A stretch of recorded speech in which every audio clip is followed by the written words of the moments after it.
نام ہے اسی محبوبیت کے راستے پر چلنے کا. اسی لیے یہ صفت بتائی گئی اولیاء کی، الذین آمنوا وکانوا یتقون. ان کا ایمان اللہ کے پاس مقبول، ان کا تقوی اللہ کے پاس مقبول. اس لیے ایسے کہ نقش قدم پر چل رہے ہیں کہ جس کی ادائیں صدق دل کے ساتھ اپنا لی جائیں تو کوئی ادا بھی رد نہیں کی جاتی، ہر ادا مقبول ہے، اور ان اداؤں کے طفیل اس راستے پر چلنے والا بھی محبوب ہے. اللہ تعالیٰ نے اپنے اولیاء کی یہ صفات کا ذکر فرمایا. وہ لوگ جو ایمان لائے اور تقوی اختیار کیے. اگر کوئی یہ سمجھتا ہے کہ تقوی و طہارت کے بغیر ولایت مل جائے گی تو یہ صرف خام خیالی ہی نہیں بلکہ احمقوں کی جنت میں رہنے والی بات ہے. اور ایمان والوں سے اللہ تعالیٰ نے محبت کی جو دلیل مانگی ہے وہ یہی ہے کہ اتباع محمدی صلی اللہ علیہ وسلم،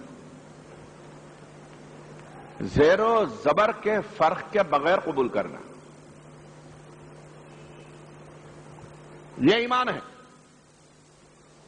اور کہیں بھی ذری سی بھی کسک رہ جائے، ذری سی کھوٹ رہ جائے تو پھر اس کے بعد نہ تمہارا ایمان درجہ قبولیت پاتا ہے، نہ اعمال کا کوئی وزن ہوتا ہے.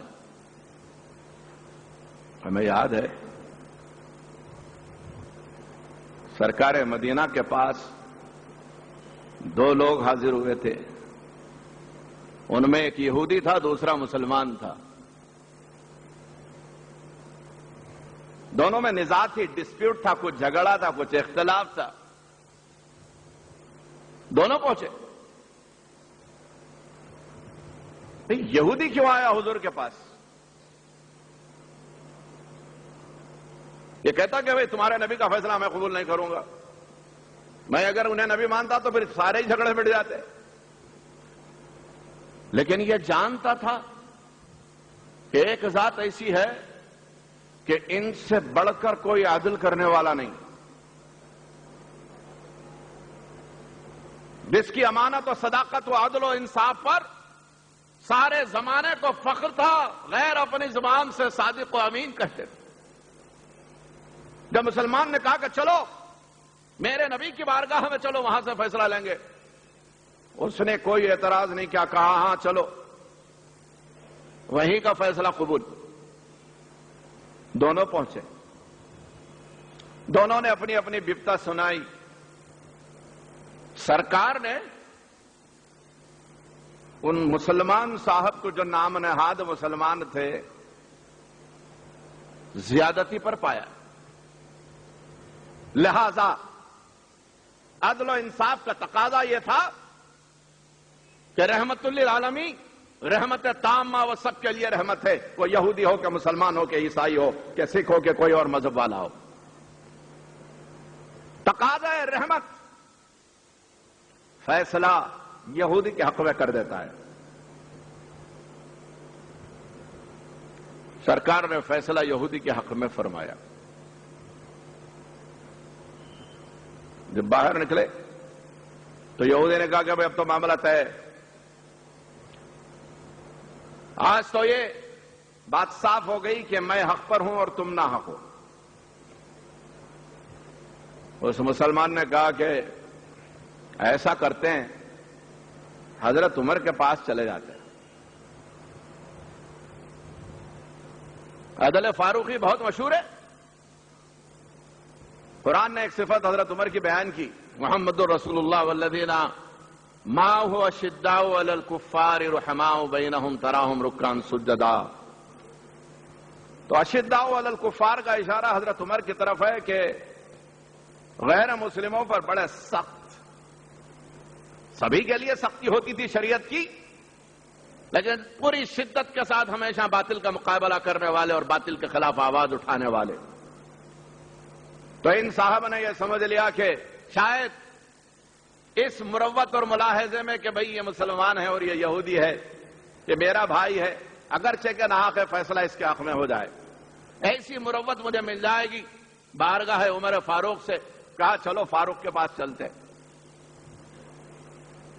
یہودی نے کہا کہ چلو، وہاں بھی چلنے تیار ہو۔ دونوں پہنچے۔ یہ جاتے ہی مسلمان صاحب اپنی بپتا سنانے لگے۔ حضرت عمر سنتے رہے۔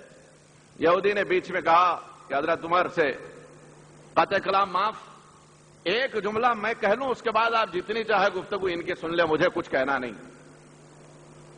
کہا کیا بات؟ کہا آپ اس سے یہ پوچھئے کہ آپ کے پاس آنے سے پہلے کہاں گیا تھا؟ مجھے اور کچھ کہنا نہیں ہے، میں اپنی صفائی میں کوئی بیان دینے والا نہیں، اپنے حق ادعا کو پیش کرنے والا نہیں، صرف ایک سوال آپ اس سے کر لیں کہ آپ کے پاس آنے سے پہلے کہاں گیا تھا؟ حضرت عمر نے کلام روکا، کہا ٹھہر جاؤ، بتاؤ میرے پاس آنے سے پہلے تم کہاں گئے تھے؟ کہنے لگا کہ ہم دونوں حضور کی بارگاہ میں گئے تھے۔ کہا کیا ہوا؟ پھر یہاں کیوں؟ کہنے لگا کہ حضور کے سامنے ہم نے معاملہ رکھا اور حضور نے فیصلہ اس کے طرف فرما دیا۔ کہ پھر یہاں آنے کی حاجت؟ یہاں کیوں آئے ہو؟ کہنے لگا کہ شاید کہ اس معاملہ فہمی میں ہم نے سوچا کہ آپ مناسب ہیں، آپ صحیح فیصلہ فرماؤ گے۔ کہا ہاں میں صحیح فیصلہ کروں گا، میں ہی صحیح فیصلہ کروں گا۔ یہ کہتے ہوئے اٹھے، مکان میں تشریف لے گئے، بغیر کوئی سماعت اور صفائی کے بیان کے تلوار کو بے نیام کیا، باہر آئے، بجلی کی طرح ایک بار ایسا کیا کہ مسلمان کا سر دھڑ سے نکل کے دور جا گرا۔ یہودی تڑپنے بلبلانے لگا کہ عمر یہ تم نے کیا کیا؟ اسے قتل کیوں کر دیا؟ اگر مجھے معلوم ہوتا کہ تم اسے قتل کرنے والے ہو تو میں دستبردار ہو جاتا۔ آپ نے فرمایا تیری دستبرداری اور تیرے حق ادعا سے مجھے کچھ بحث نہیں ہے، سن جو میرے سرکار کے فیصلے سے متفق نہ ہو اس کا یہی فیصلہ ہوا کرتا ہے۔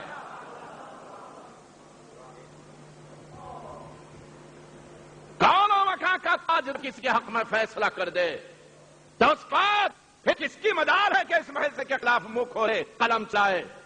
جب سرکار نے اس کے لیے فیصلہ کیا تھا، اس نے فیصلہ نہیں مانا تو اس کا فیصلہ یہی ہے۔ مالا یہ ختم نہیں ہوا، بات کھایا نہیں اور پیا نہیں، روزے ہو گئے، یہاں تک کہ ایک دفعہ غشی طاری ہوئی اور زمین پر آ گرے۔